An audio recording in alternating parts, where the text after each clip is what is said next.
Mon vagin sent-il bon? 5 odeurs vaginales communes enfin expliquées. Dans leur quête continue de la propreté et de la fraîcheur, les femmes usent et abusent de produits nettoyants, de déodorisants et de parfums. Cependant, il arrive parfois que certaines odeurs qui se dégagent de quelque partie de leur corps soient difficiles à contrôler ou à éliminer, comme celles venant du vagin. En effet, cette partie discrète et mystérieuse de l'anatomie féminine subit beaucoup de changements, ce qui contribue au changement de l'intensité et du type d'odeur qu'elle peut produire. Pour vous aider à mieux les décoder, voici donc l'explication des 5 odeurs vaginales les plus communes. Avant tout, il faut savoir que le vagin a une odeur naturelle bien particulière, qui témoigne de sa bonne santé et de l'équilibre de sa flore. D'une intensité variant naturellement d'une femme à une autre, cette odeur ne doit en aucun cas être masquée, car elle pourrait vous aider à détecter d'éventuels changements ou troubles apparaissant au niveau de cette zone fragile de votre corps. D'ailleurs, malgré tout ce que les publicités et les sociétés de produits d'hygiène intime nous disent, il est conseillé de ne pas trop laver le vagin en essayant de le désodoriser, car cela ne pourra que perturber son pH et augmenter ses risques d'infection et d'irritation. Surtout, n'oubliez pas que certains facteurs tels que l'alimentation, le cycle menstruel et les relations sexuelles avec éjaculation influencent également l'odeur vaginale.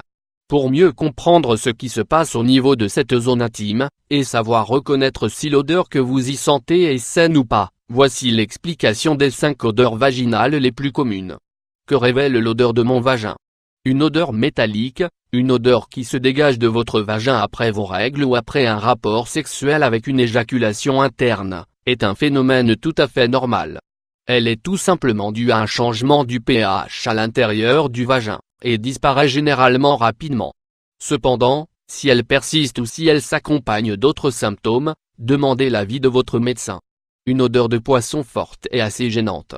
Cette odeur est le signe que vous souffrez d'une vaginose, une infection bactérienne causée par un déséquilibre de la flore naturellement présente à l'intérieur du vagin, comme elle peut être le signe d'une trichomonase, une infection sexuellement transmissible.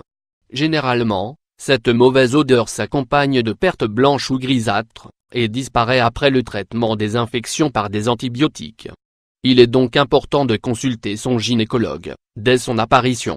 Une odeur musquée pas mauvaise mais forte et incommodante, cette odeur de musc est habituellement causée par une transpiration excessive.